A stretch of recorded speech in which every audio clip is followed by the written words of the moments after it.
hand over the session to you. You can proceed. Okay. Yeah. Perfect. Hello, Hello. I'm Yoshimitsu Kawata of Shizuoka University. Yeah. Good evening. Good evening. Good evening. I'm a first speaker of this session. Yes. Yes. I'm right? Yes. Yes. Okay. Can you see my? Okay. Right now, the one PPT is shared by the chairperson. Okay. So that is being shown. You can, Dr. Otherwise, I can just stop it, and if you want to try. Yeah, maybe professor want to just check it.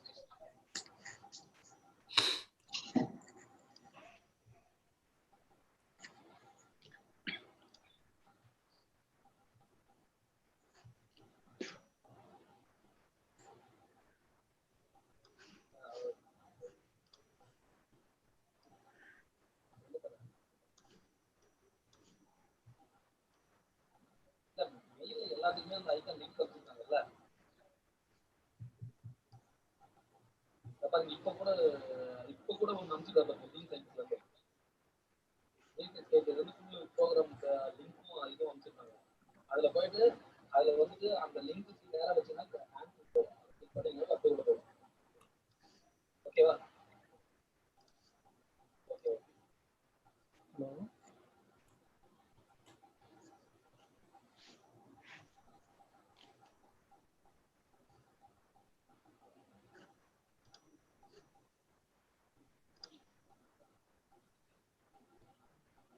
Yeah. Yes. Yes. Professor. Yes, we are able to see the slide. Okay. Okay. Thank you very much. And okay, 5 minutes before to start. Okay. Yeah. This, Okay. your video we are seeing is the slide in the background. Oh, no, it's okay. I will, I change something like this. Yeah. Okay. Yeah. Okay. Yeah. That's good. Thank you. Perfect. Now, Perfect. Yeah. okay. Thank you very much. Okay, please. Everybody is ready. Yeah, actually, because IL first year is ready. Huh? Yeah. So it's ready. Yeah. Chair is came. First year is came. Everything ready. Yeah. Only these people.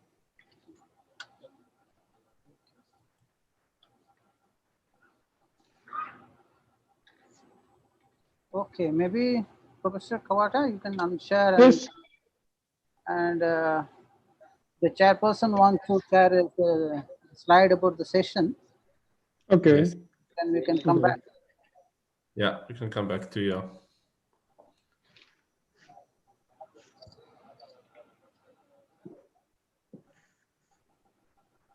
So by the way, I am Dr. Venkata Prasad Bhatt from the organizers side.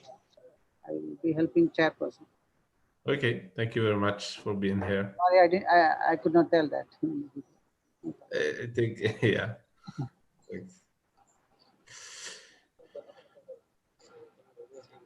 Professor Kawata, can you stop sharing your slide like this? I can. Okay.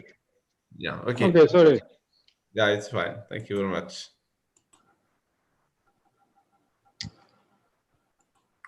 All right. Okay. Yeah.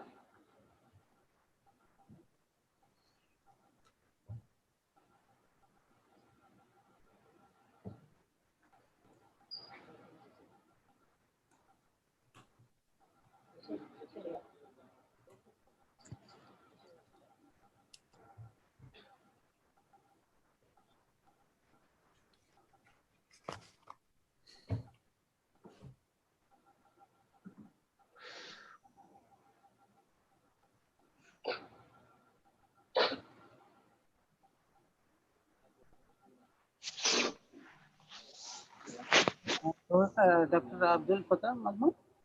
Maybe the third slide one was you can take over the session. The third. I will just Oh, introduce, thank you very much. I will introduce you. Yeah. The first slide and the second slide. Yes. Okay. Yeah.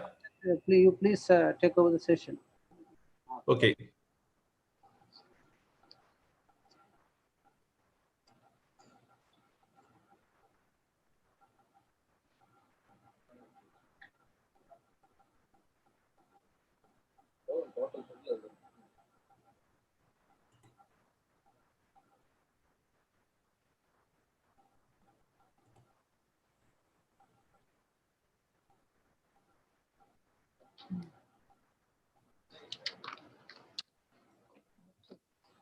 So what is the plan now, Gopal?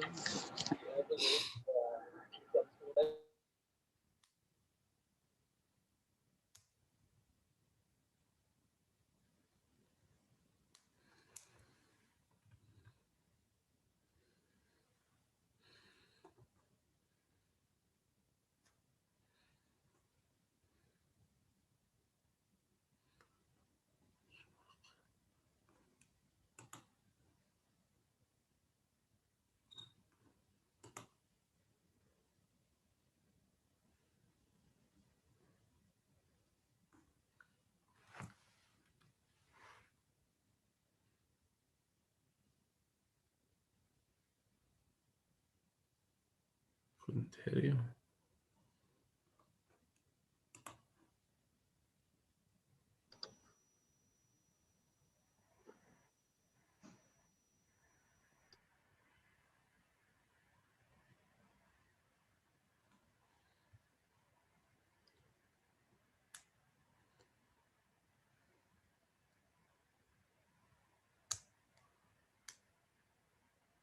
Hello. Hello. Can you hear me? Yeah, hello. Yeah, I can. Yeah. I can hear. We will start soon. Okay. Okay. Previous session yet to get over. Ah, okay. The I see. program schedule the previous session yet to get over. Maybe 2 minutes. Okay. Maybe we will adjust the timing accordingly. Mm-hmm.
The second speaker, Professor Satish Krishnamurthy, is to join.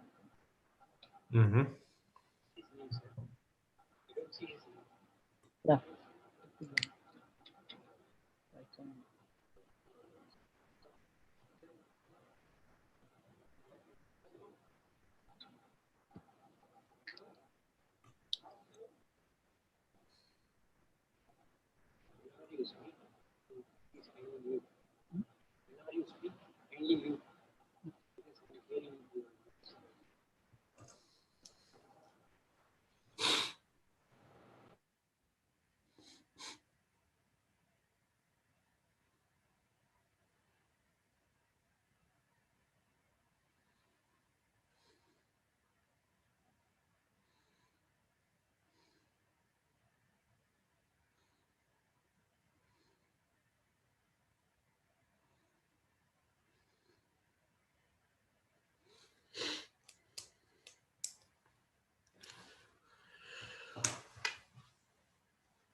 keynote speaker is still going. Keynote is still going. ஆமாம். keynote முடியல. அதுக்கு தான் அவங்க wait பண்றாங்க. But ஆனா அவங்க start பண்றாங்க. அவங்க ஸ்டார்ட் பண்ணிட்டாங்க. அதான் start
Hello.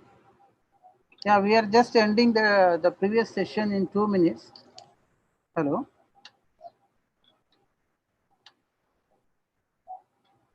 Sorry for the delay. Another 2 minutes. Yeah, it's okay. The session is going to end the earlier session. So then we can start in the 2 minutes. Okay. Okay.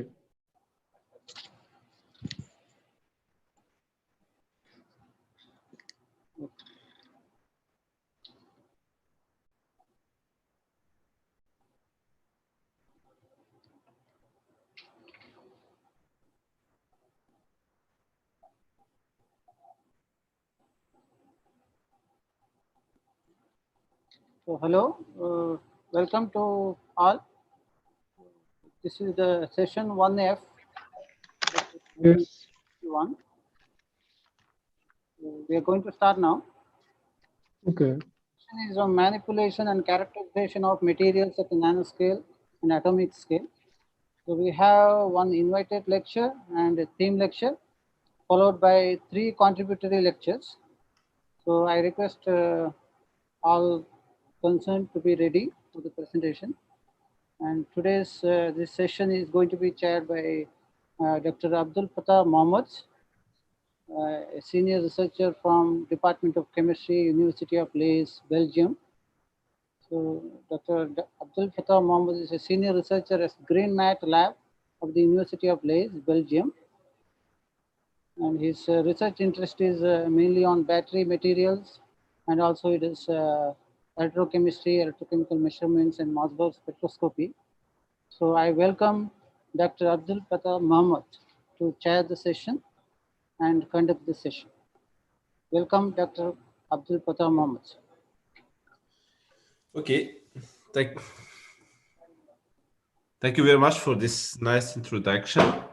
And as it was mentioned, today we'll have one invited lecture, one team lecture, and 3 oral presentation. For the invited lecture, they have 30 minutes. For the team lecture, 35 minutes. And for each oral presentation, they will have 10 minutes to present their talk. Let's start with the first invited lecture that will be presented by Professor Kawata from Shizuoka University of Japan. Professor Kawata is working as professor at Department of Nano Vision Technology at Shizuoka University, Japan. They have developed the high-resolution optical microscopy and its application to optical data. To optical data storage. His research interest includes nanofabrication techniques with femtosecond laser pulse, laser microscopy, 3-dimensional imaging theory. Professor Kawata will give a talk entitled High Resolution Imagining of Ion Distribution with Electron Beam Excitation. Please, Professor Kawata, the floor is yours. Okay, thank you very much. Thank you very much for your kind introduction. Okay, I Yeah. shared my. Is it okay? Yes, please go ahead. Okay. Okay. Thank you very much. I'm Yoshimasa Kawata of Shizuoka University. First of all, I greatly appreciate to the organizer committee to give me a chance to introduce our recent research. We are now trying to high resolution imaging ion distribution with electron beam excitation. We are very interested in the high imaging technique with the combination with the electron microscope and optical microscope. So I introduce the objective of our research is development of ion imaging system with a high spatial resolution. And with these techniques, it is possible to measure the different pH solution and evaluation of spatial resolution of the ion distributions. Firstly, I explain about the high resolution imaging technique with electron beam excitation. The objective of our research is developing the optical microscope with a 10 times higher resolution. With these techniques, a few 10 nanometers resolution can be achievable, and the specimen in air or water, any kind of circumstance is possible to observe. And the real-time imaging is also possible. Oh, sorry. To achieve this, we are now trying to developing a new optical microscope with the electron beam excitation techniques. Here is an electron beam. We call this system as an EXA microscope. It means an electron beam excitation assisted microscope. This is a combination of the electron microscope and optical microscope. Here is the electron microscope and the optical microscope. And we combine these two microscopes at the fluorescent thin film. Okay, I explain about this part. Here is a very thin film and the fluorescent materials. So we excite this thin film can separate vacuum condition for electron beam and atmospheric condition for optical microscope. So we focus electron beam and excited a very small optical spot on a fluorescent film.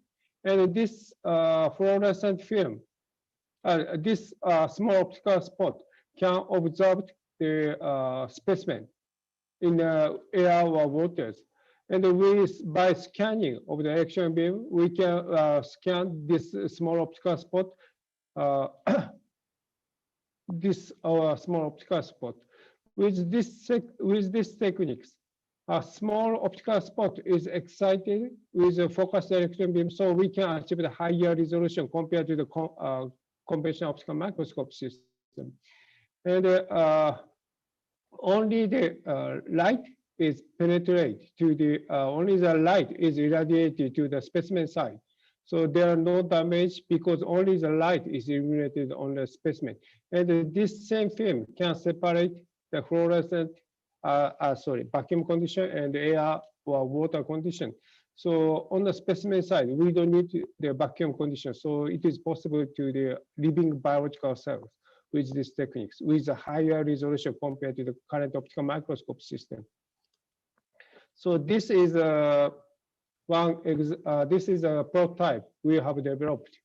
Here is an optical microscope, and here is a very compact size electron microscope. This electron microscope is only total length is only 25 centimeters, very, very compact size.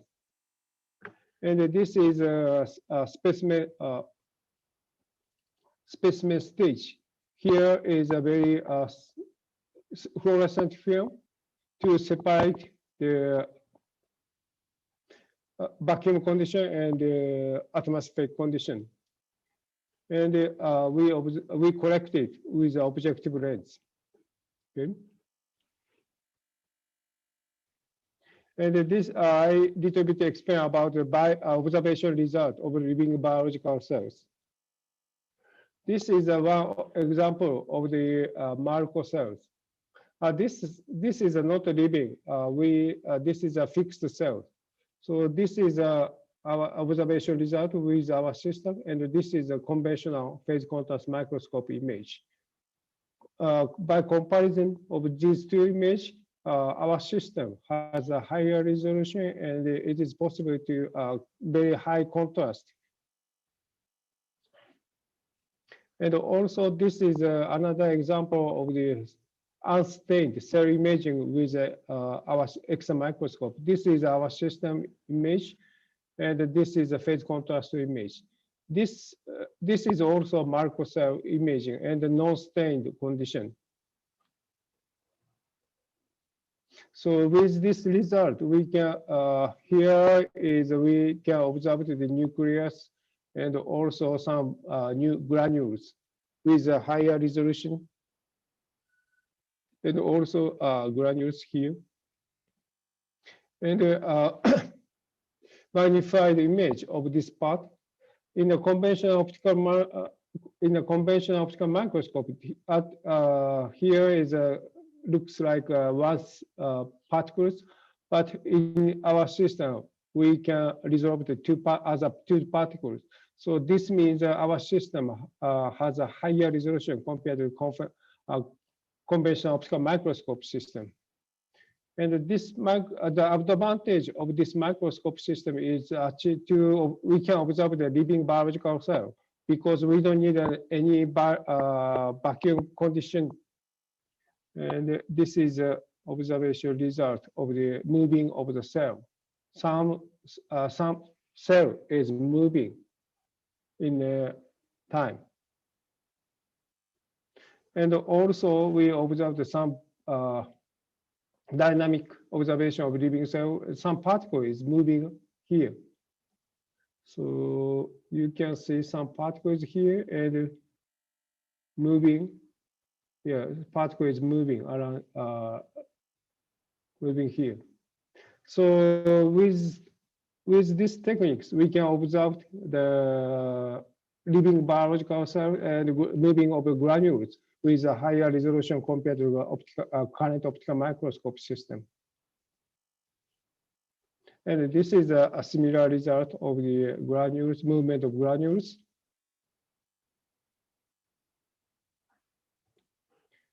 And this is also another observation result of the movement of granules. Some small particle is moving here. So this is another result of the cell component. So this is our observation system, and this line, this column is our image observed with our system, and this maybe compared to here. This is a fluorescent microscope, and with this fluorescent microscope image, actin was stained, and in this case, mitochondria was stained, and the nucleus was stained. Compared to this image, we can observe the same part. We can successfully observe. So it is we can say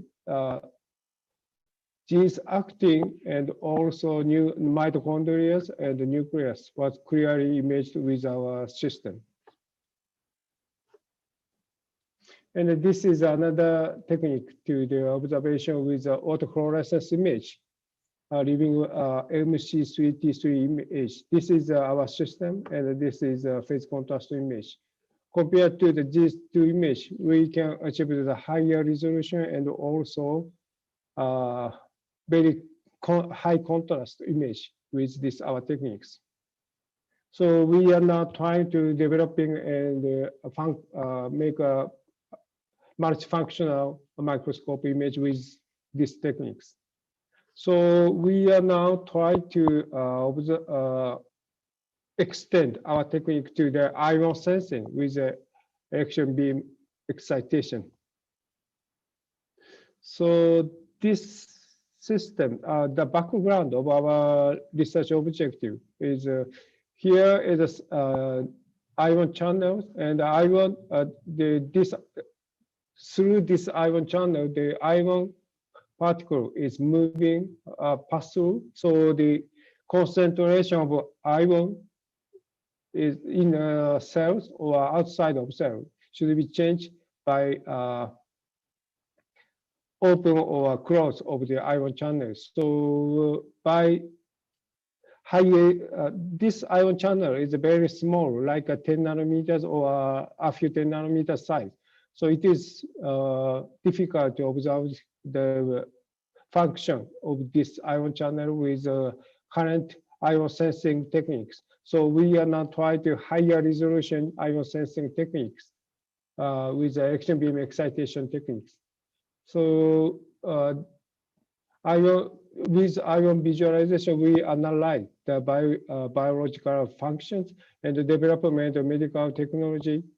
And we try to observe the ion channel structure with this techniques, high spatial resolution of ion sensor. We are now trying to develop. So for high spatial resolution ion sensing, there are many techniques have been developed. One is a charge transfer type ion imaging sensors. This is like a CMOS camera structure, and each pixel can detect the ion sensing, ion concentrations. And another technique is called LAPS, light addressable potential metric sensors, called LAPS. And this is a photo excitation type sensors. And the resolution is a few 10 micrometers. And ions are uniformly and locally excited and usually changing in the cells. So we are now trying to improve the resolution using the combination with focused action beam. So this is a principle of our ion sensing techniques. Here is a ion solution, and here is ion sensitive membrane, and here is semiconductors. It depend on the ion concentration on the surface. The vacancy of the inner semiconductors, the width of semiconductor vacancy of the semiconductors should be changed. So, and we focus X-ray beam to this silicon materials, semiconductor materials, and we excited carrier, and we detected the carrier current, and we detect the width of this vacancies. So this is so by using focused electron beam, we can locally excited electron excited carriers. So we achieved a higher resolution compared to the current optical microscope system, current ion sensing system. This is the same principle, very similar to the LAPS system. LAPS system is a light addressable photosensitive sensors, and to detect the vacancy width, light is illuminated and the photocarrier is excited at this semiconductor materials. But light is the focusing of light is limited. The resolution is like a 1 micrometers or a few micrometers orders. But we excited with the action beam, the carriers. We excited the carriers with a focused action beam. So we much improve. We expected much improve the resolution of the ion sensing techniques. So here is some principle of the ion sensing. So at the surface, there are many charge. In this case, vacancy becomes broader. Vacancy width becomes broader, and we excited the carriers, and the electron we can detect the current. And for lower concentration case, the width must be narrower, so vacancy width becomes narrower. So we not so much large current we cannot detect, not so much large we can detect. Okay, so this is a principle. So and we in the sensor sensor operation. Here is some vacancies, and we excited the photocarrier, and carrier is we detected the current with vacancies of the carrier, and after the excitation of the electron beam, this electron is moving, and the photocurrent must be stopped to. And we stopped the electron beam, and this electron diffused, falls, and the electron is diffused, and go back to the first space. So we need to the on and off of the to detect the photocurrent electron, the carrier current. We detect the we need to on and off of the electron beam. So this is one example of the detection of the carrier. We this is we electron we at this yellow area we irradiated electron beam, and this gray area electron beam was off, and this is detected current. So we detected the carrier with electron beam excitation.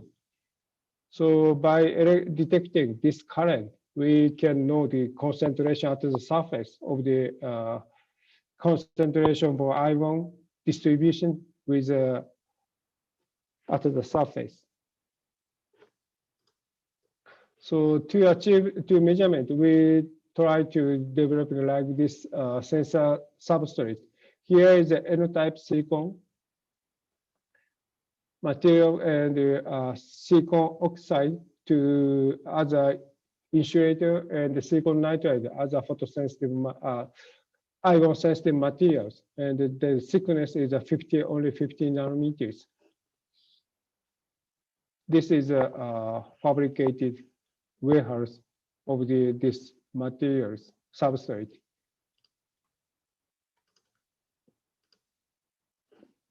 And to irradiate electron beam, we used very compact size electron beam system.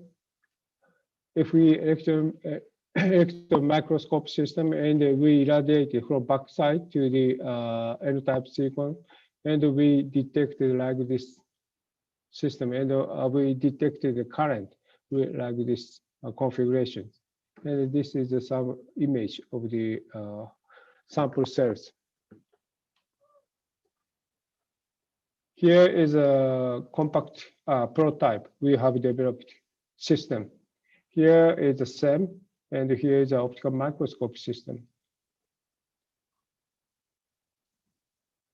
And this is one measurement system, a measurement result of the pH solution. By changing the pH 9 to 4, the current is, here is a bias voltage, and here is we detect the we can detect the change of the current, and with this result we can know the pH on the surface with these techniques.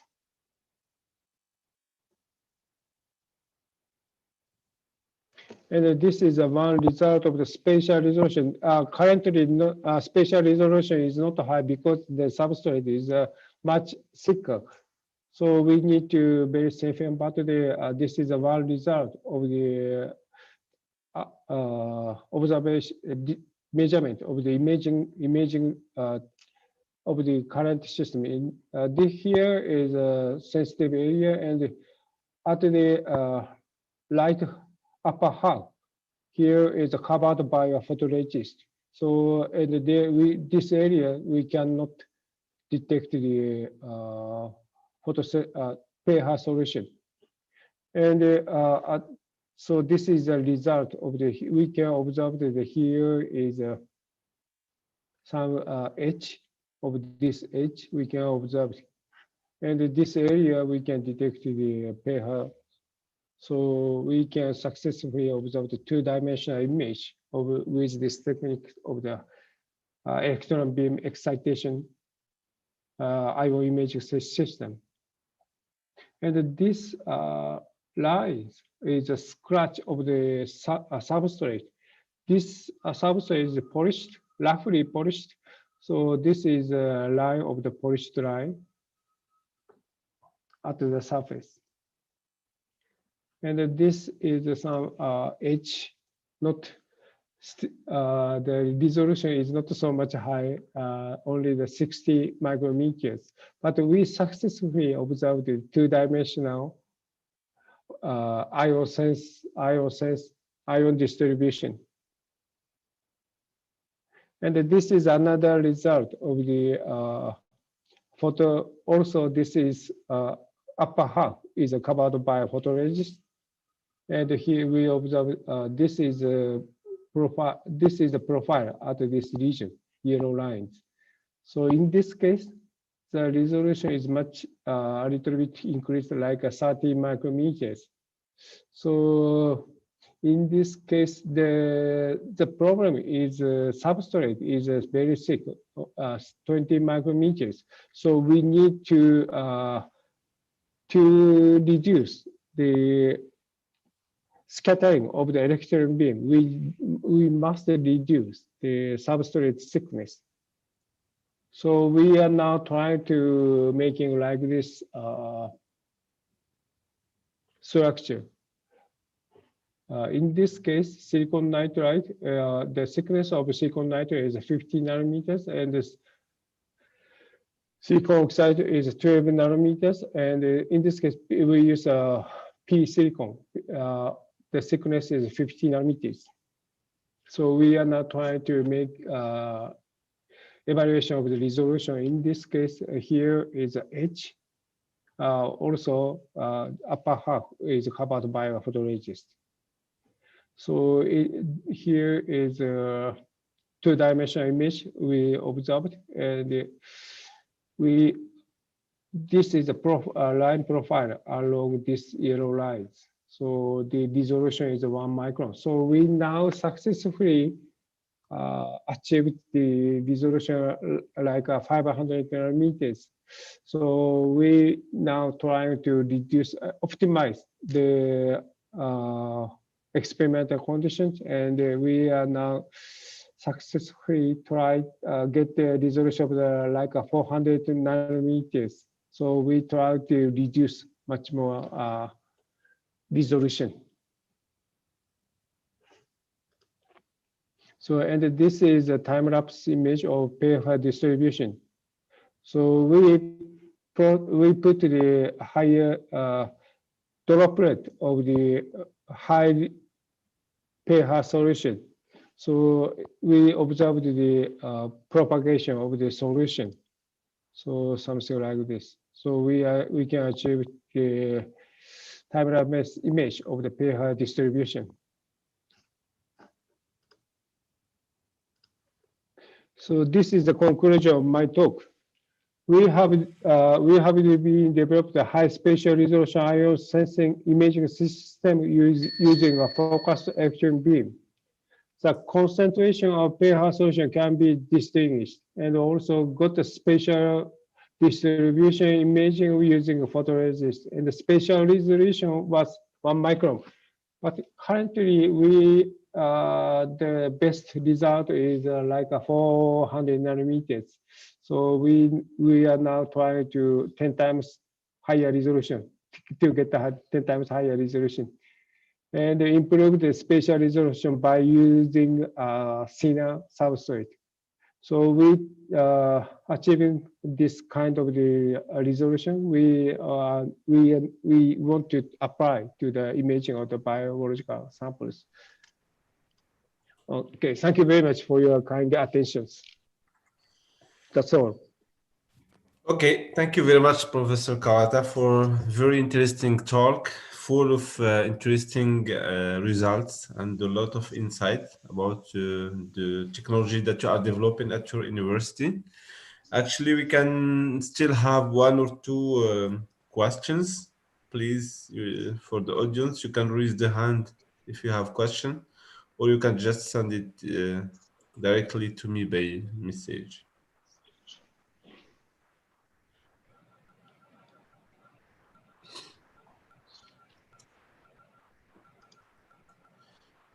I may have I'm not expert in your field. I may have one question, Professor Kawata.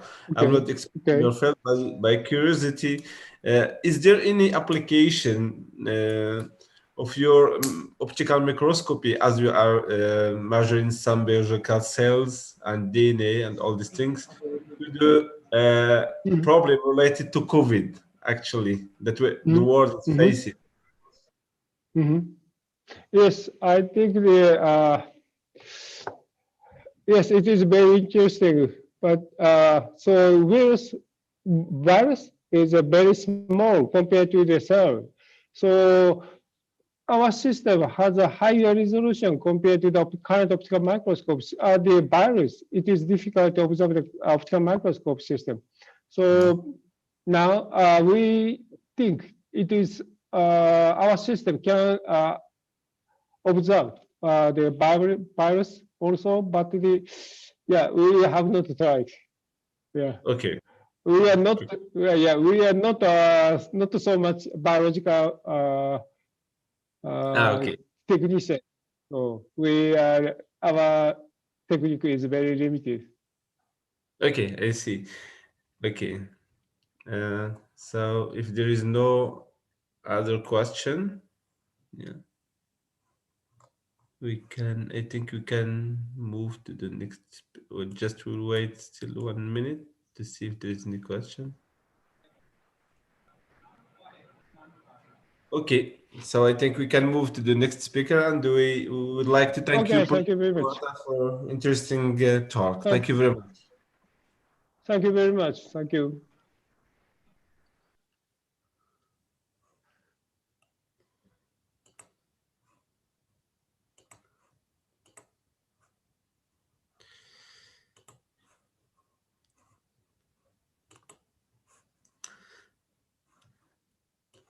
Now we'll move to the second speaker. Hello, Dr. Abdul. Yeah. Screen. Can you screen? Your screen is okay. Yeah. Okay. Okay. It's fine. Yeah. It's fine. Yeah. Okay. So now we'll move to the second talk that will be given by Professor Krishnamurti from the Open University of UK. The research interests of Professor Krishnamurti are the preparation and characterization of various nanostructured films and metal nitrides and oxide for electrons, optical, and energy applications.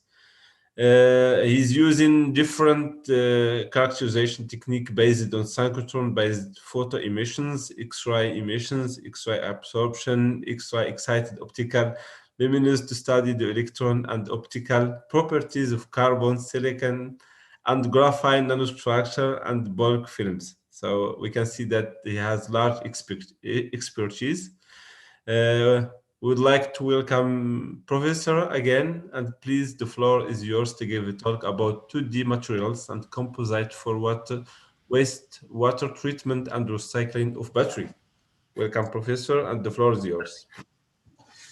Thank you very much, Dr. Mahmood, and thanks for the nice introduction. And I'm also an adjunct professor at SRM, and it's always homecoming at some stage. And I would like to be there at present to give this lecture, but it's always good to see connecting people and sharing our research views. So without any further ado, please correct me, it's a half an hour talk, right? 30 minutes. Yes, yes. Yeah, so I'll try to keep it as short as possible to allow if there's any questions. And let me share the screen. Yeah, please.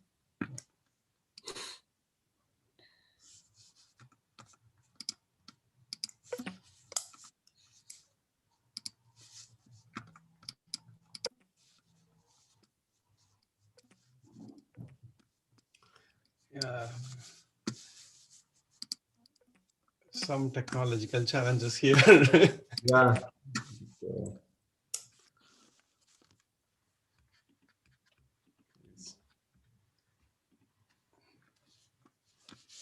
Can you see my screen by any chance? Not yet.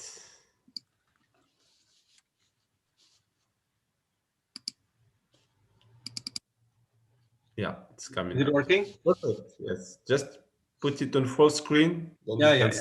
I'll do. The full screen is coming now? Yeah, perfect. Please go ahead. Okay.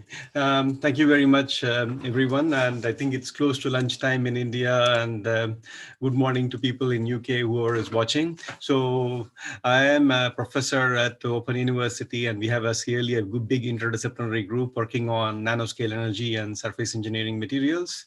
And the left side of the picture is like we have got some award from UK India research collaboration given by Prime Minister Modi and Theresa May back in 2016. And it's a big teamwork which we have been working. And I'm also a fellow of Royal Society and FIM as well in Institute of Materials and Minings.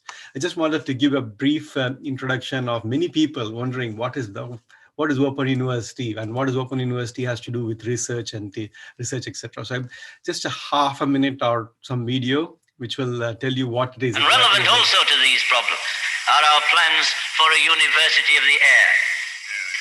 It's designed to provide an opportunity for those. So this was the University of Air concept came back in 1950s or 19 early. So we are talking about now digitization. So I'm happy to be part of that. Those who for one reason or another have not been able to take advantages of higher education. Let's say you're one of those people.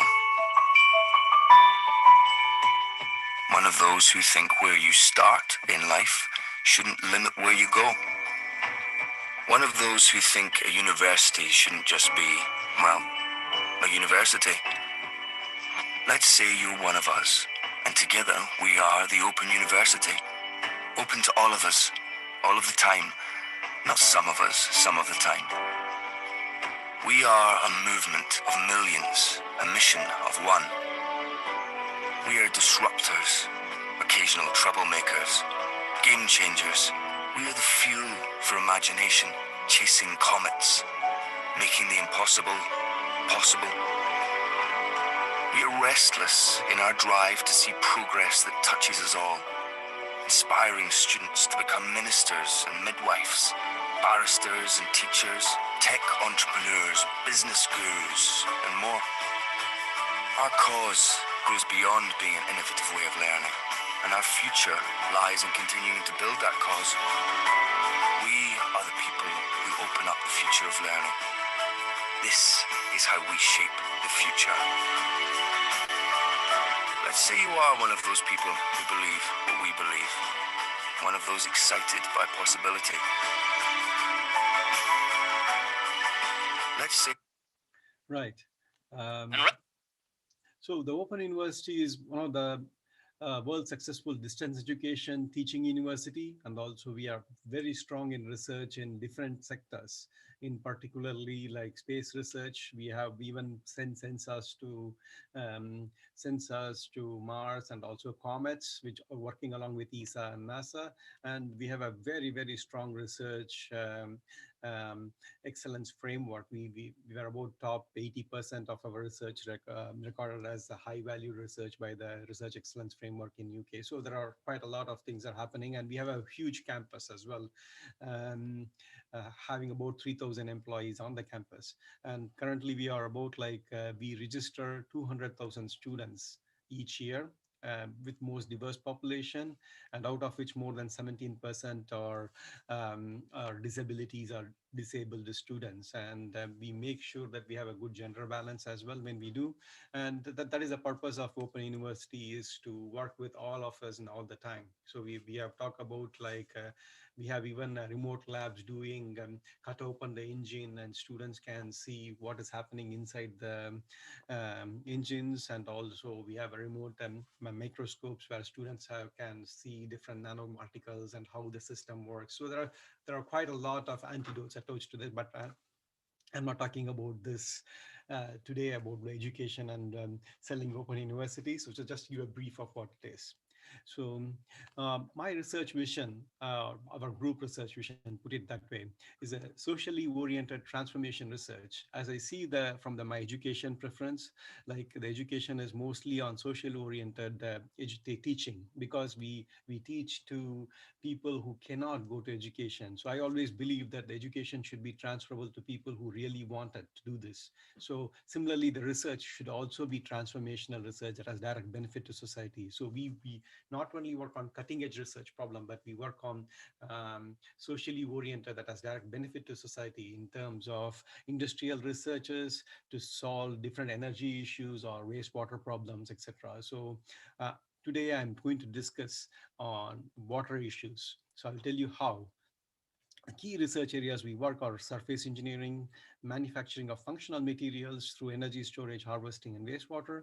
We have a unique 3D additive plasma manufacturing systems, which I will show you later. And then we also work on different technologies. What drives the research? The drives the research is, this is a fantastic message that came from UNDP, is sustainable development goals. This sustainable development goals really important, that defines how this century should attack the world challenging problems. And nobody can work on a silo, because the challenges are really big, and it needs lots of collaborations and different funding agencies to support all these.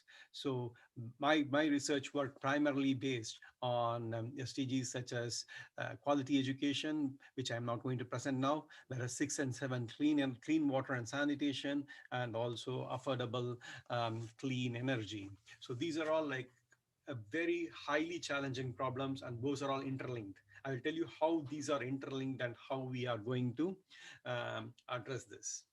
And before I talk further, without the funders, I would not be able to do any research. These are all really good funders. Currently, European Commission is funding our big program, and I have 2 postdoc positions advertised pretty soon on photocatalysis. And people here who are listening, aspirant people, they are welcome to join our group, which is exclusively on materials. It will be advertised very soon. And we have funded by Newton Fund, UK India, British Council, GCRF, Royal Academy of Engineering, NASA, and Royal Society, particularly with Professor Venkat Bhatt from SRM. We are looking at flexible solar cells for energy harvesting, and also for water devices.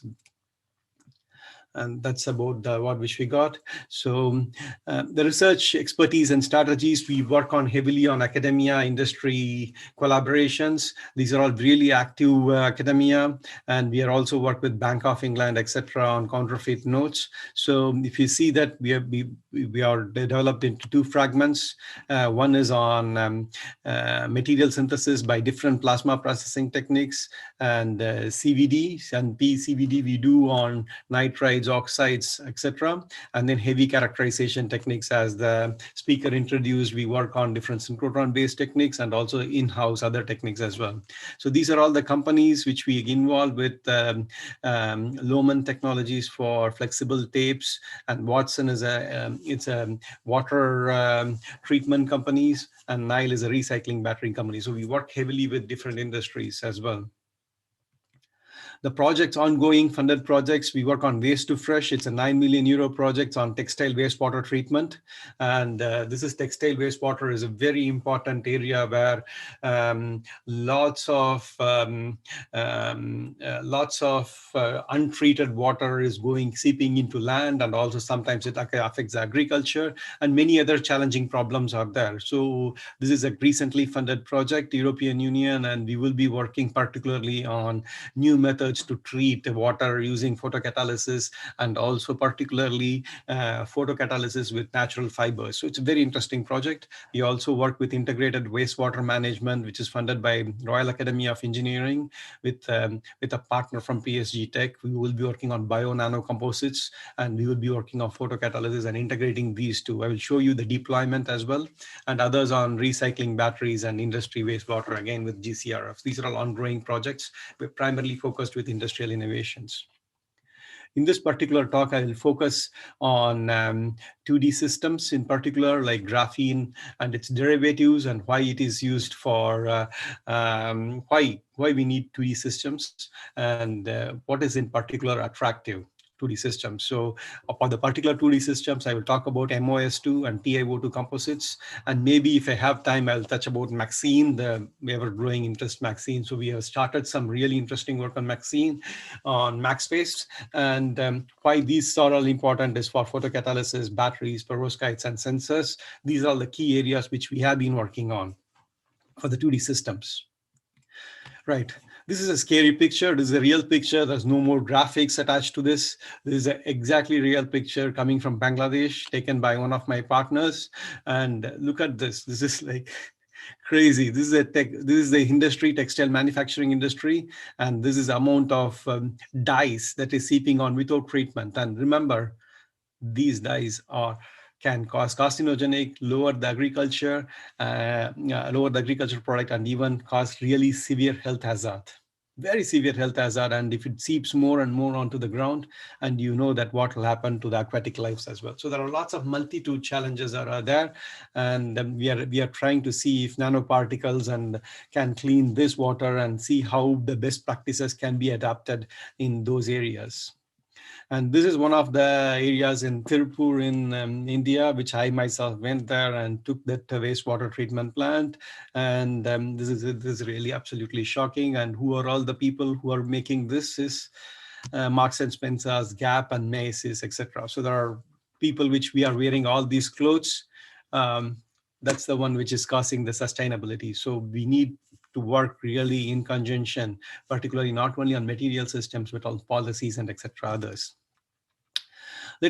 Water treatment is not something new, actually, to be honest. When I started looking at the history, I always like history, because there should be always, we can reinvent the wheel and make sure the reinvention of the wheel should be an incremental or even substantial, not incremental, radical.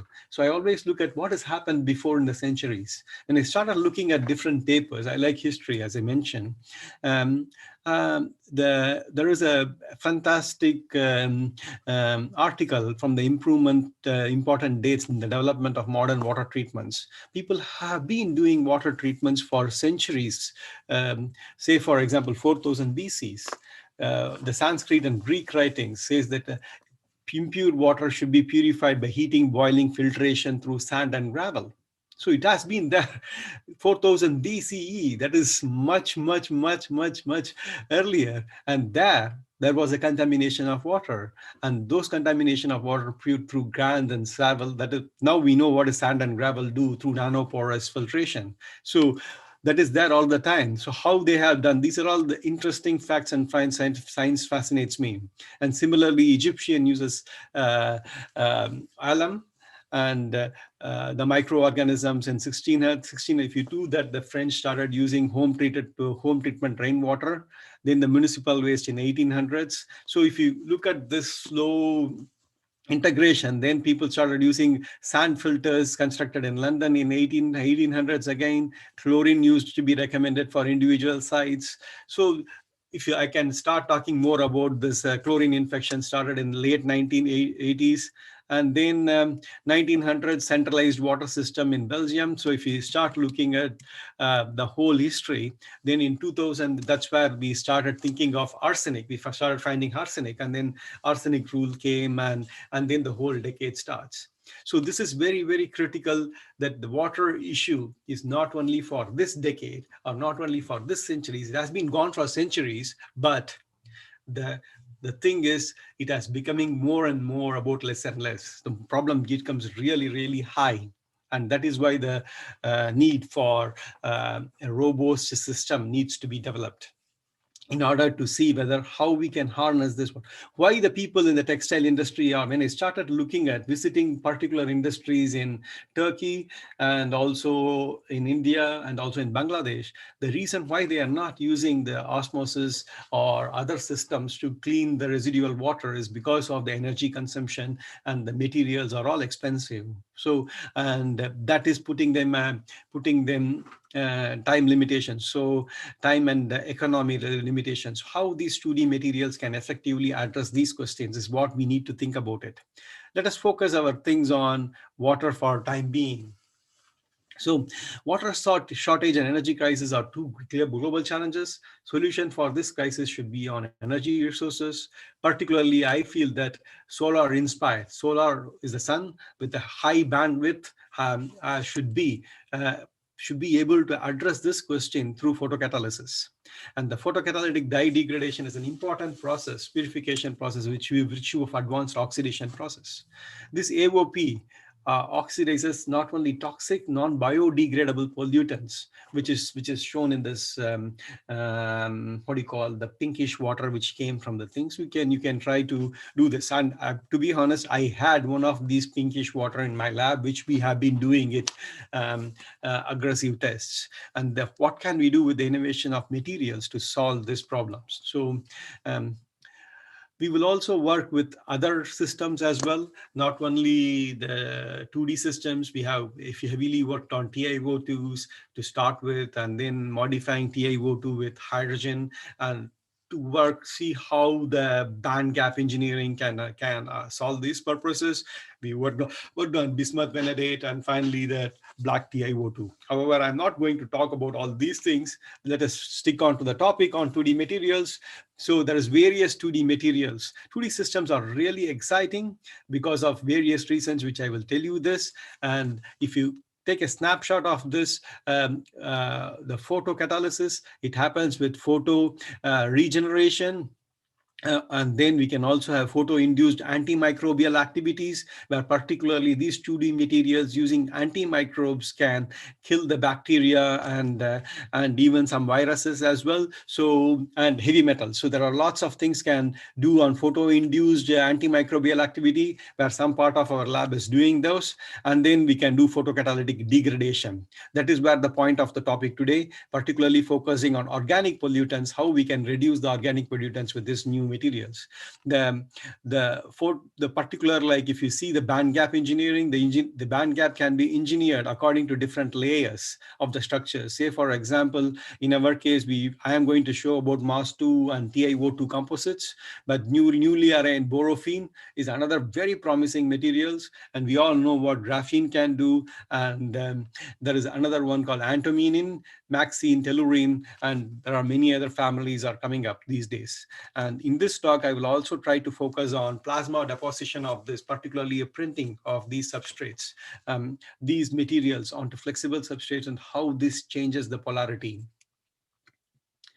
Well, just a quick snapshot of photocatalysis degradation for organic pollutants. So as I said, that there are three processes involved in photocatalysis. One is photo-induced hydrolysis for hydrogen production. So you shine light on the systems, and then oxidation and reduction takes place, and the radicals separate, and you can also get hydrogen out of that. And similarly, during those processes, you can also degrade organic pollutants, and there is a possibility you can also synthesis. That's another thing which we are working on, the synthesis of our new organic compounds from this, and can be extracted and can be harvested for other purposes. So if you talk about key requirement for high efficiency high efficiency photocatalytic material is a very high key equipment, key requirement to have a proper appropriate band gap, to have a high solar absorption, solar spectrum. So that is a key requirement. And then when the photons hits, photons means the sunlight hits the surface of the material, immediately electron hole pair recombines, resulting in a poor catalytic performance. But when we started looking at the photo-generated electron hole pair must be able to decouple and make sure that it reaches the metal surface and have the proper redox reactions happening there. But if you have the proper redox reaction, and then when we have this, when will we have this? When we have this is when we have more active sites, which will promote the reactant molecules adsorbed on the surfaces. And these adsorption points and the photocatalytic acts as a photocatalytic reaction centers. And then the redox reactions between the reactants and the photo-generated holes and the electrons needs to satisfy two important conditions. That is the negative potential at the conduction band, negative potential at the conduction band. At the bottom of the conduction band is lower than the reduction potential, and also the photocatalytic material should be lower than the reduction potential. The positive potential at the valence band, top of the valence band here, should be higher than the oxidation potential. If these two satisfies, then we were able to produce a robust photocatalytic material with higher efficiency. Can 2D materials answer this challenge? Let us see. So 2D materials have a higher surface area with a distinct morphology. Distinct morphology is very important for these systems. Broad band gap, I will tell you how it is broad band gap, because you can, from the layer, the 2D materials has different layers, so you can tune the band gap by having, you can engineer the band gap by reducing the layers, and these layers will have a different, and also you can put dopant, etc., which can alter the band gap energy and eventually the absorption spectra as well. So it has strong absorption in spectral ranges with multitudinous electronic properties, efficient photothermal and catalysis, and plenty of contact angles, etc. And of the particular interest is TMDs, or trimetal chalcogenides with MX2 structures, or particular importance. And let us focus on MOS2 TiO2 structures for the time being. And MOS2 TiO2 band edge exactly matches the redox levels of water, facilitates the fast transfer of carriers. And the major drawback of TiO2, it has an optical band gap of 3.2 eV. So that's why we need to reduce that and then use MOS2 as a promoter to engineer this band gap. That's how we do. And because of this, already I'm 20 minutes, so I have a few more slides to push through. So we prepare by traditional hydrothermal methods, where we have like sodium molybdate, and then do the hydrothermal treatment and produce MOS2 nanoflakes. And then similarly, we produce by sol gel method. We produce TiO2 with, and then get the yellowish powder and calcine it to become white, and then we get nice TiO2 nanocrystals, and then sinter them at 400 degrees to get a very nice TiO2 MOS2 composites. And then further we make this as an ink, and then we print on different surfaces, which I will show you in the later part of the talk. And if you look at the morphology, the morphologies are really, really important for these structures. And the morphological thing is, like, you can see from the bottom, the top and the bottom corresponds to pristine TiO2, and then pristine MOS2, and then MOS2 TiO2 composites. You can clearly see the TiO2 nanocrystals are agglomerated to show which is also have a uniform size morphology of, say, about 10 nanometers, which is critical for photocatalytic activity.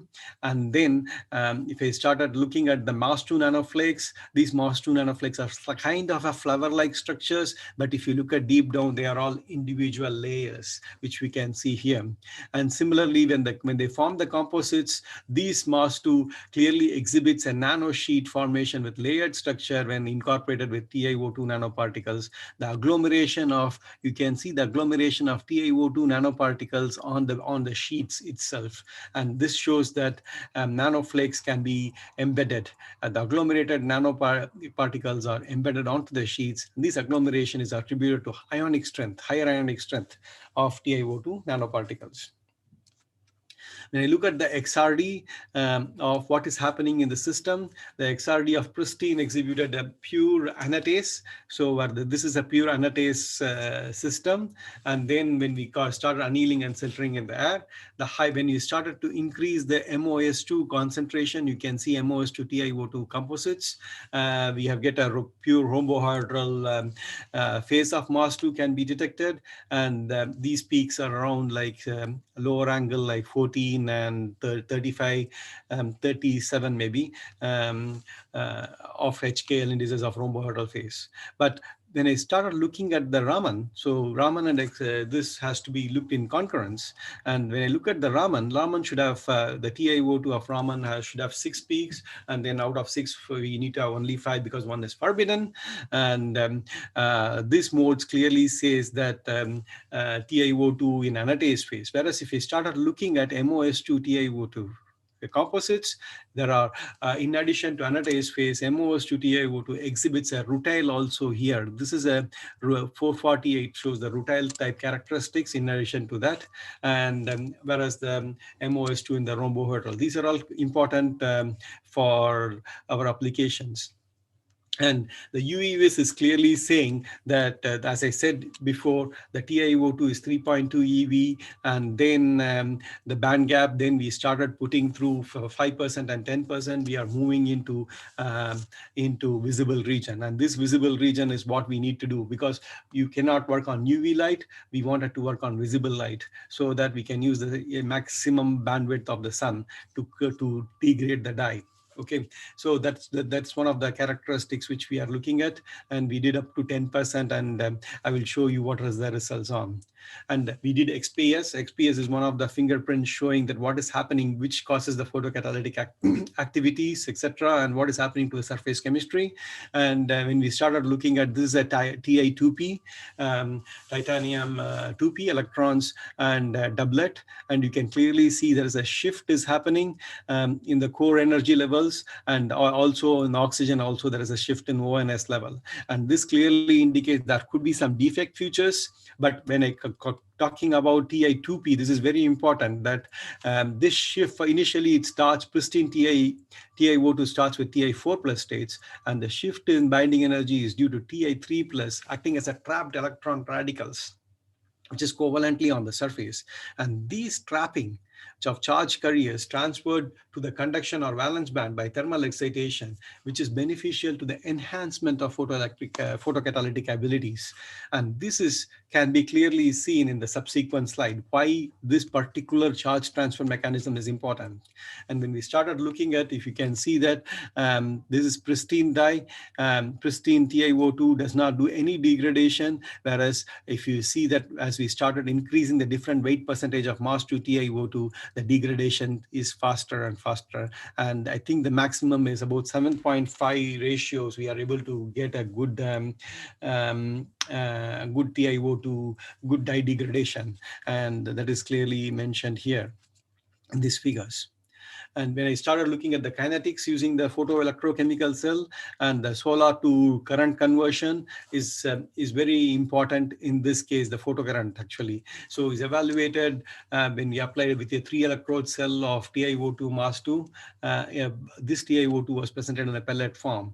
The IV characteristics composed of various concentration, and you can clearly see the wavelength is about 380 nanometers.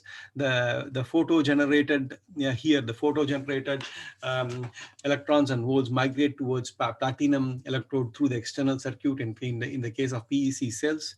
And then we started work on the photoelectron densities of these PEC cells measured on the applied, plotted with respect to the applied potential. So that's how the IV curves are generated here. And you can clearly see the photocurrent of TiO2 was found to be about like 0.04 milliamps or something like that. And then it started increasing much higher, and 7.5 shows the bigger catalytic activity. So because TiO2 is a large band gap which will respond only to UV areas, that is the reason why we are getting low activity. The enhancement is happening due to, as I said, that enhanced visible light absorption and accelerated photo-excited charge carriers due to the different mixed Ti3 plus states and trapped electrons. And I put it in a small mechanisms, like in addition to the holes in the valence band, MOS2. So MOS2 is like small amount of electrons are excited from valence band to the conduction band of TiO2 when it is eliminated. And similarly, the electrons of the MOS2 is also exhibiting to leave this, creating a holes in the valence band. And when the conduction band of TiO2 is lower, in this case, conduction band of TiO2 is lower than that of the MOS2, the photo-generated electrons from the conduction band of MOS2 and also the TiO2 is transferred, and the TiO2 will act as an electron receiver, which is conducive for the separation of charge carriers. And the electrons may be captured for oxygen radical, superoxide, etc. And that's how you are talking about reduction mechanisms. In addition to that, holes left on the valence band of MOS2 can react with H2O from the hydroxyl radicals, right? And then these, which can interact with the dye sample, therefore the electron hole can be separated efficiently and formation of heterojunctions of MOS2. And that can be enhanced by introducing MOS2 and TiO2 samples. In conclusion, like we have a two-step hydrothermal process, we have successfully done all these things.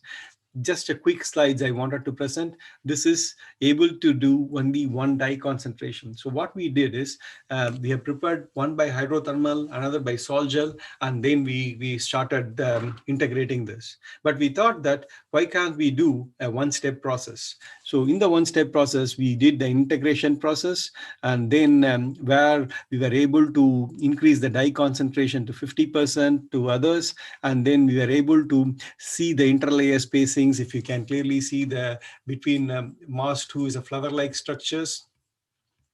And then these are all bundled into MOS2 bundles for higher concentration. And then when you go for much higher concentration, the lattice spacing is increasing to 0.88, and then it reduces further. And there is a reason why it is happening, because of 2H to 1T, resulting in a partial oxidation. So quickly, I will go through this for next less than 3 minutes. So for we started with 2.5% to 50%, and then 2.5% has showed a really fantastic photocatalytic activity, whereas 50% of MOS2 TiO2 showed a higher absorption activity. And this slide I will spend a couple of minutes. The higher photocatalytic dye degradation observed for T to 2.5 might be due to effective charge separation at heterojunctions. And this photo-excited charges, the electrons and holes, further reacts with water molecule to form superoxides and radical substrates. However, above 2.5, in this case, where we do the single shot synthesis, the photocatalytic activity reduces. And this could be due to MOS2 started hindering the interaction of light onto TiO2 surfaces, so that predominant role as a photo harvester, and MOS2 acts as a co-catalyst. If I do further analyze the results of C by CO, and if you see that Ti20, this is 20%, 30%, and 50%, the absorption of MB gets saturated beyond 30%. If you see that beyond 30%, it gets saturated.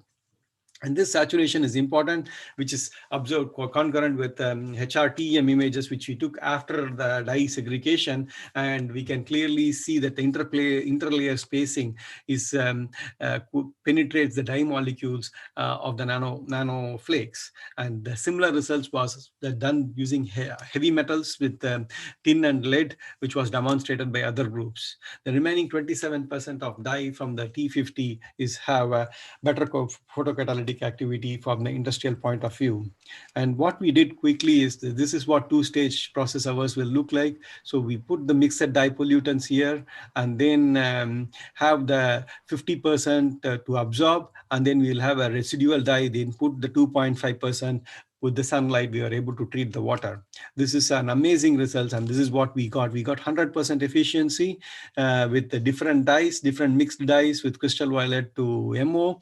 And then in stage 1, we put absorption, and stage 2, we did the photocatalysis. And then we also did the zeta potential, and this zeta potential is clearly shows that at the 30% it gets more negative, and this is correspond to the interlayer spacings, which I have already said. So in conclusion, we are able to make a industrial scale from 5 to 10 hours of the process. It takes 5.5 hours from TiO to MAS2 from the two-stage process to 1 hour for the single stage process, which we have done.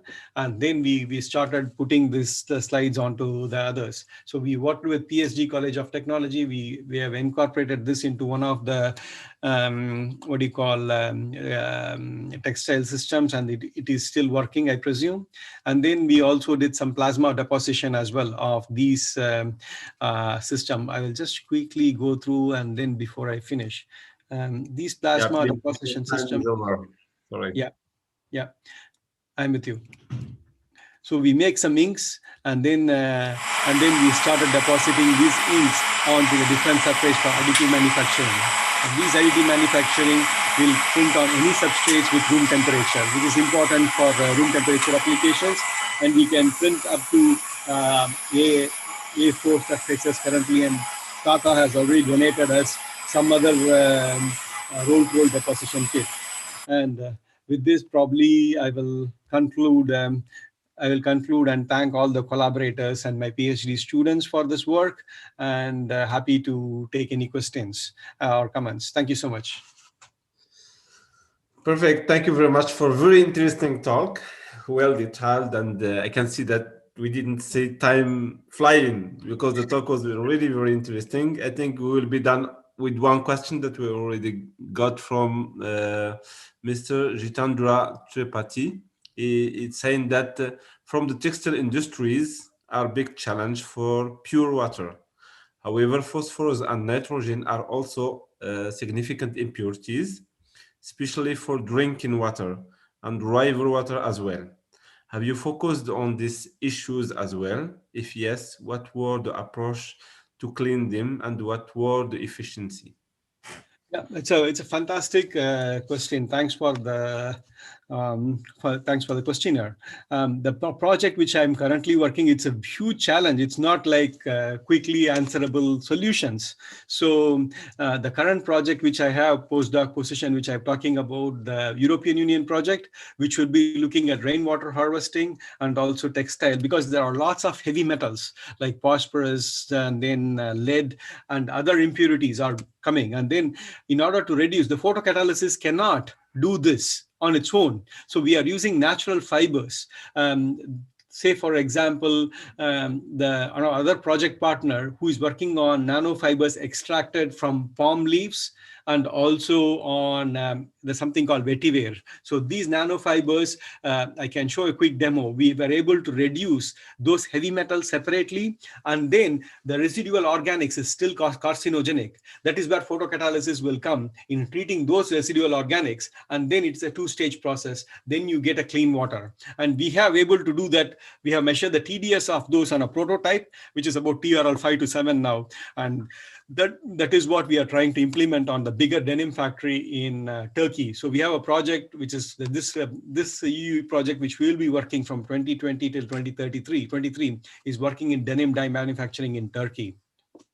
very interesting projects. So anyway, keep an eye on our group. We will be posting 2 postdoc positions and then see how it goes. And thank you very much again. Okay, thank you so much, Professor. And for the audience, if someone has a question, he can contact you immediately. And hopefully next ICON conference, we can meet in India, like in 2019. Thank you very much, Sure. Professor. And please feel free to contact me by email, my first name dot my surname at open.ac.uk if you have any questions or comments or suggestions. Thank you. Perfect. Thank you so much for the fantastic talk and answers. Thank you. Thank you. Yeah. Could you just stop sharing yours? Yeah, perfect. All right. Thank you very much. So now we are going to move to oral presentations. We'll have 3 oral presentations, 8 minutes for each talk and 2 minutes for questions. We'll start the first one with Mr. Sashil Kumar Gandura. Please go ahead. The floor is yours.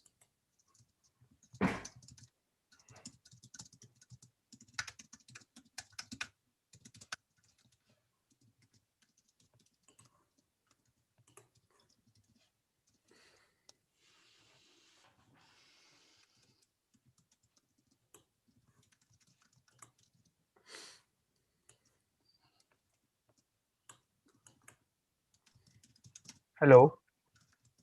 Hello. Yeah. Is it audible? Not yet, but we can see that you always, yeah. Just put it on the full screen, then please go ahead.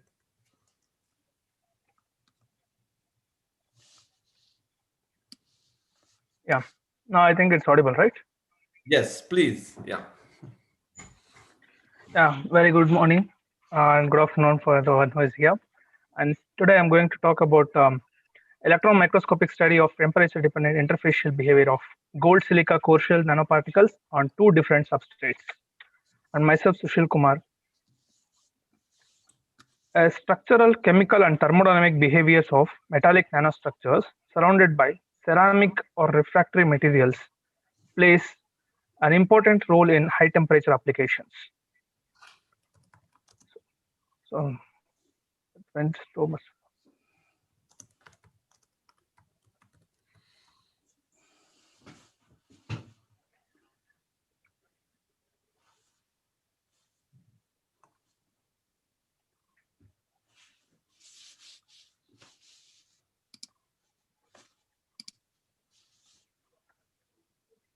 I think we don't hear you anymore.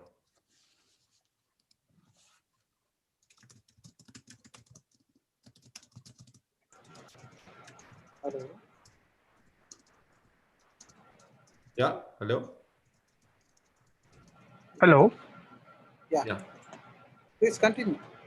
No. Just I think just a minute, sir.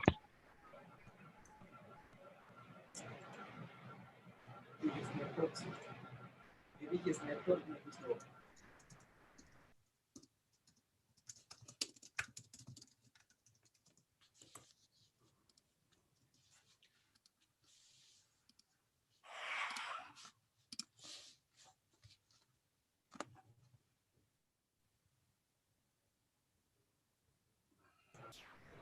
Yeah, you can see the slide.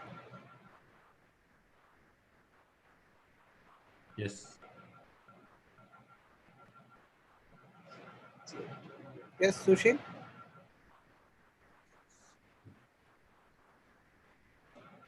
Yeah. Yes, we can. Okay now? Yes. Yeah. Go ahead.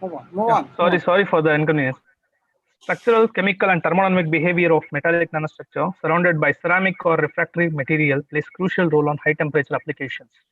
Here we can see that we've taken a gold as a core and SiO2 as a shell structure, and it has very high applications in field of catalyst, microelectronic industries, etc. Especially the presence of gold in contact with SiO2 or silicon system at high temperature is known to have major impact on dynamics and interaction between interfaces involved. So in the present work, we're going to discuss about the effect of high temperature annealing on a system of gold silica core shells, which is disposed on silicon 100 and silicon nitride TEM grid. In the first case, you'll get to find three different interfaces, which is of a gold and SiO2 of shell, and SiO2 of shell and SiO2, which is native oxide formed on a silicon substrate, and native silicon oxide and silicon wafer. These are the three different interfaces we can find there. And this has got a lot of potential applications. So in the first case, we look into the synthesis part, and we have in a typical synthesis, 38 ml of water and ethanol has been taken, which has been mixed in ultrasonication with CTAB, which acts as surfactant, 2-methylamino ethanol, which acts as a reducing agent, chloroauric acid as a source for gold, and TOS for shell. It has been refluxed and centrifuged and dried at 60 degrees centigrade. After drying, the powder has been dispersed in water and drop casted over a silicon substrate. Here we can see the images here, which is SEM images, morphological analysis of core shell nanostructure, which is dispersed on silicon 100. In our first image, we can see here that can find almost 270 to 300 particles, which is obtained in as prepared particles there. And the histogram also show a wide range of size distribution, up to 170 nanometer being the maximum. And once it has been annealed in nitrogen for 1 hour at 900 degrees centigrade, we can see that the number of particles has been drastically reduced. So even though the gold particles are isolated from one another way through the SiO2 shell, the silicon shell themselves are attached to one another to form 2 to 3 clusters. So in this case, if we draw clearly an imaginary line, periphery of those clusters, an exact periphery is maintained even after annealing. So here I've been shown with an arrow mark and a circle. We can see the periphery which has been maintained there. Even though gold particles move inside the periphery and agglomerate to form bigger nanoparticles, there's a formation of void as a result of decomposition of SiO2, which maintain a boundary suggesting that gold diffuses and SiO2 decomposition occur at right angle to the surface without any lateral decomposition. So I am going to enlarge the view here. The two particles, which are of 55 nanometers, after annealing at 900 degrees centigrade, it formed into a single particle which is of around 80 nanometers, and the periphery has been maintained, which is shown with the dotted line. And here in this case, which is marked with circle, it has been around having 20 to 30 particles in the earlier case, but once it has been annealed, one bigger particle and 4 to 5 smaller particle has been formed. And this is to mention that the image has been taken at exactly the same location before and after annealing. So we can tell that there is a reaction has been taken place between the silicon and the SiO2 which was there to the shell, and formation of SiO gas has been taken place. So here the approximate gold atom has been calculated using Avogadro number and density of gold.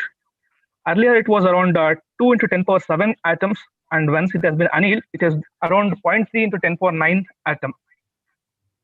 So this may be due to the reason that we are observing only the morphology of the surface, or gold involved in the formation of any kind of silicide at interface will not be able to see. So in summary of this case, gold silicon SiO2, Si100, was a significant reduction in number of particles has been noticed, Ostwald ripening has taken place, and thermal decomposition of SiO2, and few gold particles has got evaporated, and traces of silicide formation has taken place at the interface. So next case, we have been moving to the gold particle which has been disposed over Si3N4 TEM grid. So in our first image, we can see that bright field TEM images which show mass thickness contrast, which suggests that central core material is of either high atomic number or has more material as compared to shell. As I told earlier, it is of gold. And in the second image, we can see here with a shell which is suggests that it has been porous in nature. And in SAED image, we can see that a normal reflections which is corresponding to gold 111 and 200. Once the sample has been annealed, we can see that the SiO2 shell has been not clearly visible, and there is an increase in average particle size, which gives the wide distribution in histogram. And in SAED images, we can see an additional reflection, which suggests some interaction has taken place between gold, SiO2, and Si3N4. Arrow mark indicates the additional reflection, which corresponds to 0.196 nanometer. I'll tell you regarding that in the later part. In STEM and HADAF imaging, this is actually associated with EDAX elemental mapping, which serves as the best tool to find out the exact chemical composition of core and shell material. So in this case here, blue color is entirely concentrated at the core, and which is corresponding to gold before and after the case. And also the silicon, which is shown with the red color, which is more concentrated as core, as it is the major component of shell. Oxygen is more spread out with slightly more concentrated on core, even both the cases. But in post-annealing, the gold shows bright and sharp contrast images. Interestingly, the surrounding shell contrast is also more evenly distributed as compared to the concentrated pore textures observed before annealing. And this may be due to some interaction which has been taken place. So gold EDAX is very clear and sharp with respect to background in this case. So also in the annealed specimen, we have noticed some a thinning of substrate material here.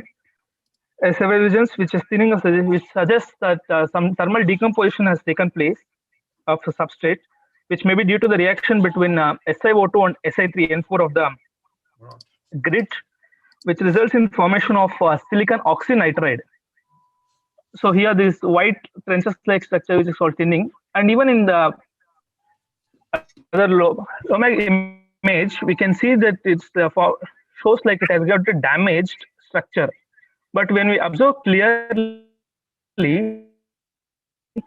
that it is not damaged structure, it shows the material has got very thinned. So which has been marked with A and B, where you can see that the thinning has taken place. So which may be due to the reaction of SiO2 and Si3N4 resulting in formation of silicon oxynitride. Okay, Sushil, I think we are for any clear evidences. Hello. We don't have time. Yeah. We are already out of time. Hello. Yes. Yeah. Yes. Just last slide, sir. Last slide. Yeah. It is formation of silicon oxynitride. And in summary, with this case, we can see the significant reduction in number of particles. Substantial thinning of substrate material has taken place, and we notice some trenches around agglomerated gold nanoparticles. So in acknowledgement, this work is funded by UGC DAE CSR and SCRB DST. Thank you. Okay, thank you very much, Sachil, for the nice presentation. And we open the floor if there is any question. Yeah, we have a question from... Can you check? Are you able to check the chat, chat box? Quick. Yes. Yeah, be quick. There are several monolayer.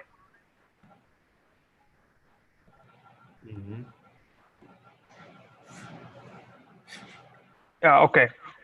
Yeah, I have already mentioned that there will be a formation of, there will be a presence of say silicon O2 native oxide or the silicon substrate. We have not tried with any other different oriented silicon substrate. But in general, the reaction which takes place between silicon and SiO2 here, which results in formation of SiO, which has been mentioned in this slide, will generally take place whichever the substrate orientation it may be, if it is silicon. But in particular, we have not tried with any other oriented substrate. Okay. Okay, thank you so much. I think we have to move to the next speaker.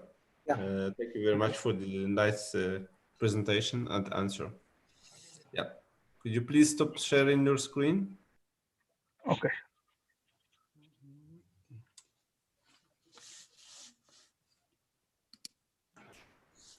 Yeah. Now we will... Shailendra? Yeah. Shailendra K. Singh. Yeah. Yeah, please.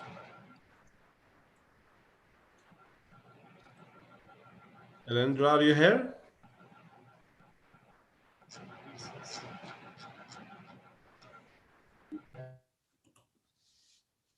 Hello? Yeah, yes, perfect.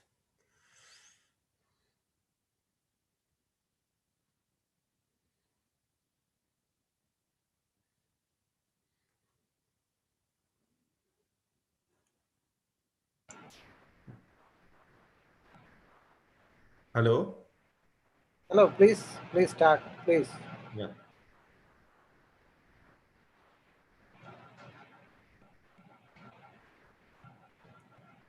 We don't hear you.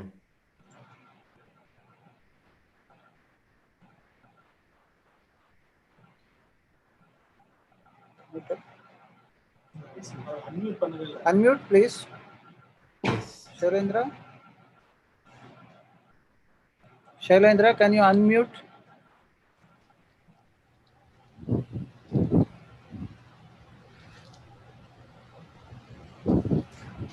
Shailendra Kumar, first unmute yourself.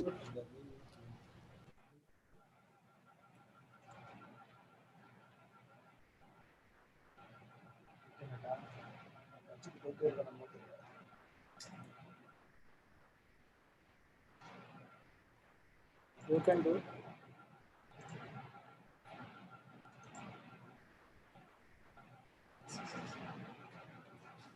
Okay. Yes, sir, it is audible, sir. Yes, yes. Yes, Yes, go ahead. yes. You can Okay, start. sir. Yeah. Okay, sir.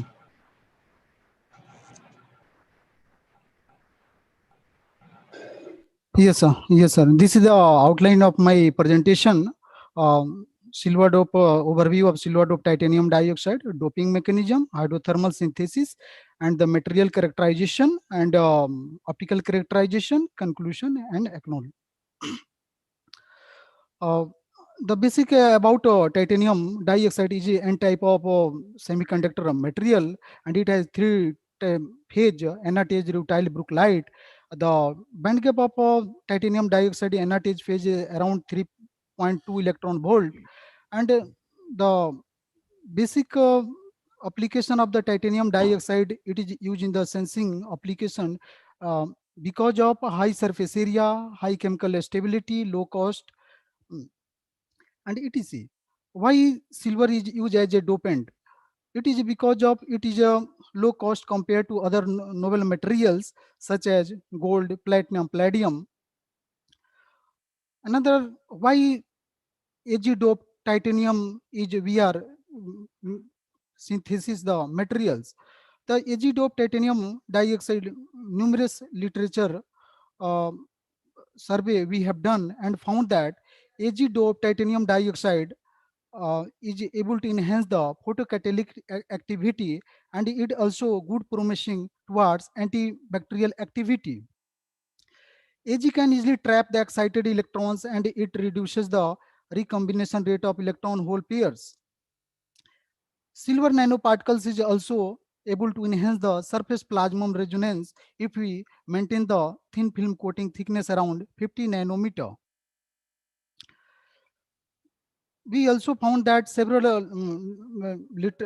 scientific researchers have reported as we dope the AG nanoparticles into TiO2, the band gap of the material decreases, and the optical constant of the material such as extinction coefficient, refractive index, real and imaginary part of the dielectric constant increases. Here we have follow steps hydrothermal synthesis during the synthesis of silver dope titanium dioxide.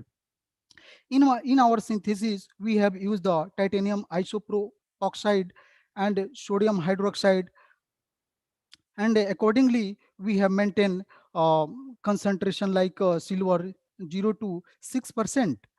And this is the steps what we have carried out during the synthesis of hydrothermal. Initially, we have taken um, titanium isopropyl oxide, sodium hydroxide in DI water. Then after we start for 3 hours, and we kept in the materials in the hydrothermal chamber at the temperature of 200, and we have carried out our synthesis for 3 hours. Then after we centrifuge and dry at 500 degrees C or 4 hours. Then we prepare the powders. Then we go for the characterization of the materials. This is the annotate phase. We have matched with the JCPDS files. If we go for the 2% silver dope nanoparticles, we found that there is no appearance of any peaks here. But if we go for the 4% silver nanoparticles, we found that only one silver nanoparticles peaks appear, like 101. If we go for the 6% of silver nanoparticles, we found there is three significant silver peaks are found here: 111, 101, and 220. Other characterization we have carried out, Fourier transform infrared spectroscopy. We have carried out all the four materials: pure titanium dioxide and 2 to 6 silver dope titanium dioxide materials. Initially, we found that there is the which stretching mode of the vibration comes due to a vibration of the water molecules. And we also found that as the silver nanoparticles incorporation increases into TiO2, then the molecular structures, the mode of the bending is also changing. Like here at the position of which stretching vibration occurs at the 3436 wave number. When we incorporated the 2% silver nanoparticles, this wave number is changing. It is because of stretching vibration of the molecules. Another characterization we have carried out, XPS analysis. XPS analysis we have carried out to study the purity of the materials and electronic configuration of the materials. Here, this is the annotate phase of titanium dioxide. If we here we have carried out 4% silver nanoparticles. Here we found that at the position of 373 binding energy, silver peaks are appearing. For the XPS analysis, we have carried out Surley base correction, and we found that titanium 2p peaks around titanium 2p half corresponds to 464. Another peak is 458 around. When we incorporated the silver nanoparticles into titanium dioxide, we found that the binding energy of the materials is shifted towards the right side and it is increases. Initially, this is the titanium 2p pure titanium dioxide. But if we incorporate the silver nanoparticles into TiO2, the binding energy of Ti2p peaks is increases. Again, we found that the binding energy of the oxygen 1s peak of pure titanium dioxide is increases if we incorporate the silver nanoparticles. This is the summary of the binding energy table. This is the titanium dioxide XPS table, and this is the silver dope titanium dioxide binding energy table. We clearly shows here through the peak analysis that the binding energy is shifted towards right side if we incorporate the silver nanoparticles into titanium dioxide. We got that the change in binding energy 0.225 electron volt and 0.217 electron volt was found correspond to the titanium 2p3 half and titanium 2p half. We also found that the peaks corresponds to oxygen. One is the metallic state, another is the nascent oxygen. Both are changing around 0.228 electron volt to 0.2203 electron volt. The binding energy of silver peaks around Ag3D 5 by 2 and Ag3D 3 by 2 corresponds to 364.857 electron volt and 373.87 electron volt. The binding energy, the value is 367.856 confirms that silver is present in the ionic form, that is Ag plus form. The separation of the silver nanoparticles is around 6 electron volt between AG3D 5/2 and AG3D 3/2. Here we have prepared the titanium dioxide. This is titanium dioxide over the optical fiber. We have prepared the thin film over optical fiber because we are going to check the sensing performance of our material over the optical fiber before going to coating of the uh, silver titanium dioxide and silver dope titanium dioxide over the optical fiber. We have to process a special procedure. Initially we have to etch the optical fiber um, to remove the cladding portion over the remove the certain portion of the cladding portion. Okay, Shailendra, Yes, time sir. is up. You can just conclude. Yes, sir. Yes, sir. This is the silver. This is the silver dope titanium dioxide. The presence of the silver dioxide, we found that the morphology is changing from microsphere to brittle form. This is the some optical property we have carried out. This refractive index of the equations we have used during our simulations, and the optical property we have also carried out here. And we found that the particle size is reduces from 26 nanometer to 16 nanometer if we incorporate the silver nanoparticles.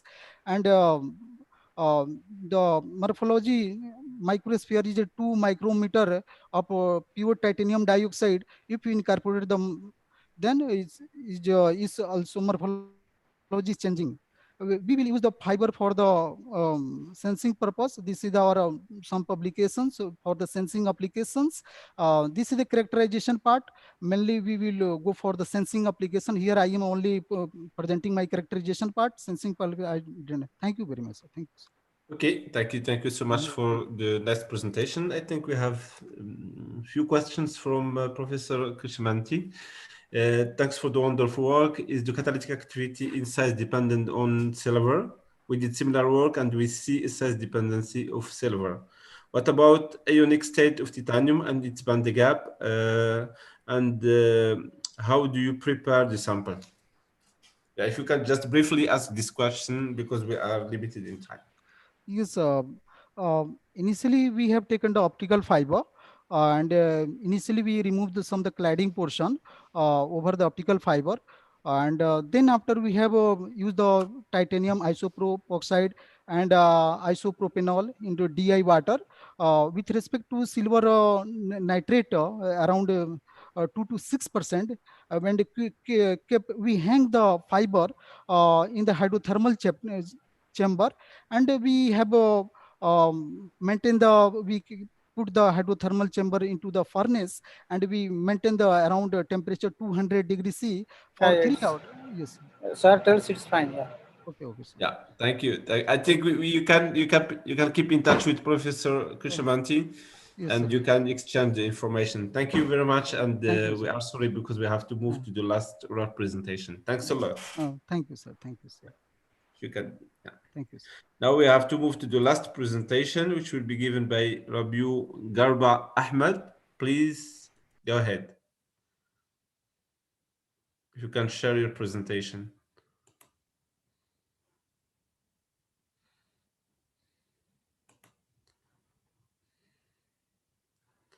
Hello.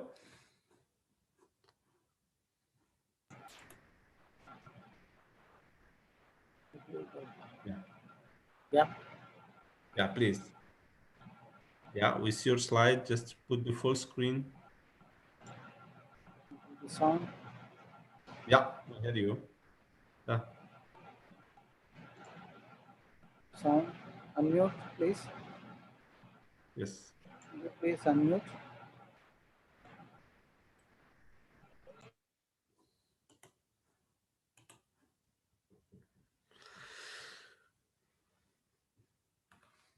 Could you unmute your micro, please, that we can hear you?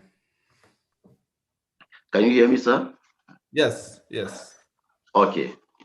Just put the So, full screen of your presentation. Put your presentation on full screen. Okay.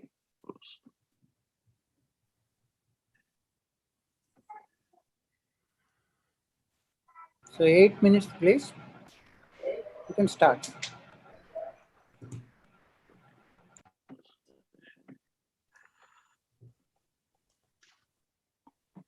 Yeah. Is it okay, sir? Yes, please go ahead. Okay. So my topic for the good afternoon and hello to everyone.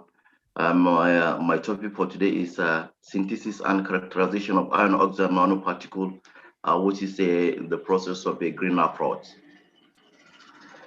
Briefly, let me just go directly to the point. So the introduction, the use of nanotechnology or nanoscience, because nowadays it attracts more attention. This is because of it has so many applications, like in the sensor fabrication, nanomedicine, and agriculture. And also there are so many other applications that we are not mentioned here. And in this process, we use the clove extract, which is the Digium aromaticum. And this is because it has some antimicrobial properties and it has some ease of processing for other application. And the iron oxide nanoparticle receive more attention. This is because and it has some unique properties such as superparamagnetism, large surface area, as well as surface to volume ratio. So in this paper, biosynthesis of iron oxide nanoparticle which use clove extract was conducted and characterized and optimized. So these are the materials and methods. First of all, we have extract the plant material, which is the clove extract. In this case, we use a board. The board was extracted briefly. The clove were washed with distilled water. We then dry it and then we ground it into a powder form. And then we take 1 gram of this pine powder of the plant material and we add it into 50 ml of double distilled water and then we heat it for 2 minutes. Then we allowed it to cool for certain time at room temperature, and then we filter using Wattman filter paper.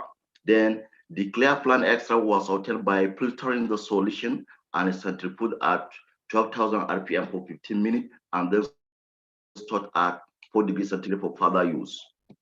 So in the biosynthesis process, this was carried out by some modification of error because of, in this case now, briefly, iron 3 chloride, that is the perichloride solution, was added into the plant extract. The reaction mixture was then allowed for some time.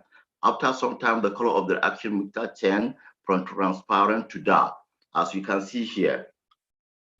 This case, for example, we say, okay, the reaction mixture was centrifuged at 12 RPM also, and then the sediment were washed with 3 times with double distilled water and ethanol. We then dry it and collect it as iron oxide nanoparticles. So in this case, we can see this is a metallite, this is a plant extract, and at the same time, this is a reaction mixture after some time, which is from this transfer, it shows some kind of dark appearance, which is indication of iron oxide nanoparticle synthesis. So in the crystallization part, these are the results. For example, this is the epicenter. This is a field machine electron microscopy, in which we have seen that we can obtain some kind of morphological structure of this iron oxide nanoparticle. As you can see here on this diagram, we can see that we have some kind of a spherical appearance in the morphology of this kind of iron oxide nanoparticle. So this is the EDS. In the EDS now, we get some kind of elements that are present. We have the carbon, we have the oxygen, and we have the iron. So the presence of carbon is due to the biomolecular compounds that are found in the plant extract or in the plant material or in the plant sample. So that's why we have this carbon. But the appearance of the oxygen and the iron is an indication of, yes, definitely we have an iron oxide nanoparticle. So this is the UV spectroscopy, in which, in order to just find the the wavelength.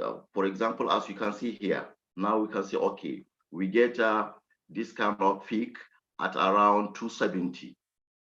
So this is the one of the crystallization also taken in this research. So we have the DLS and zeta potential. In the DLS and zeta potential, then we have this kind of result, which is obtained. So as we can see that we have about minus 30 MV, which is conformation of this iron oxide nanoparticle synthesized is stable. This is because of in previous study it has been said that nano zeta potential with minus 30 or plus 30 MB is stability of the nanoparticle. This is the FTIR analysis, so that we take also, and from this result we can see that from the result of the strong oxidation peak is at this 3342 and was due to the vibrational of OH stressing bond of alcohol and phenol present in the sample, and also there are some kind of peaks that observed at 2992, which is due to the indication of OH stressing bond also of phenol. Peak at 1712 is due to CO stressing bond of carboxylic acid, while peak at 1593 is due to NH bending of amine. So there are some kind of peaks that also obtained at 1346, which is also due to OH bending of phenol. A strong peak was observed at 1030, also is due to vibrational COs or CO bond. Peaks at S71 and 75LC were due to CH bending strong bond present in the sample, and also within or relatively of the coexistence of iron oxide nanoparticle. So this is the thermal analysis. As we can see in this figure, there are some kind of decrease or rapid decrease when we are hitting the sample. So as you can see, the thermal analysis was performed. It was scanned from 25 degree to 994 degree and heated at 10 degree 5 minutes respectively. So the reduce in weight loss had happened due to thermal decomposition of biomolecular compound coated nanoparticle and the physically observed water that has been removed from the sample. So conclusively, iron oxide nanoparticle were synthesized by using chloride extract and optimize. The same results show a spherical shape of the synthesized nanoparticle. The size of particle ranges from 5 to 50 nanometer. NAD, this EDS was carried out to screen the element present in the sample, and it has confirmed that iron oxide element are a constant of the biogenic nanoparticle, while the presence of carbon element may be due to attributed to the chloride extract by molecule in the particle. So the synthesized nanoparticle can be further used for some other applications such as sensor, nanomedicine, and the likes. Thank you. Presentation, and we have one question. How to attain pure phase and benefits of pure phase compared to mixed phase in iron oxide, please. You say, sir? Yeah, we have one question from the audience. The question is how to attain pure phase and benefits of pure phase compared to mixed phase in iron oxide. Yeah, because of that, the research is just currently taking out now. So we have so many things to do because there are a lot of things or characterizations that we are going to do ahead. So that's why we are just approaching that process also. Yes. Okay. Thank you very much for the presentation. At the end of this session, I would like to thank the invited speakers for their nice presentations and all students for their oral presentations. Thank you very much for the audience for your presence, questions, and your attention. Thanks a lot. Okay. Thank you. Thank you very much, Dr. Abdul Fatah Mohammed. So it was a wonderful session. Thank you for chairing, and also I would like to thank all the speakers, Professor Pato and Professor Satish Krishnamurthy on behalf of the organizers. Thank you very much. So let us join the session. Keynote lectures going on. Okay, please join as per the link given to you. Yeah. Okay. The last session of today. So there are keynote lectures. Yeah. Okay. So we will end the session. So I request all the participants to join the main session, keynote session. Thank you. Thank you very much. Thank you. Bye.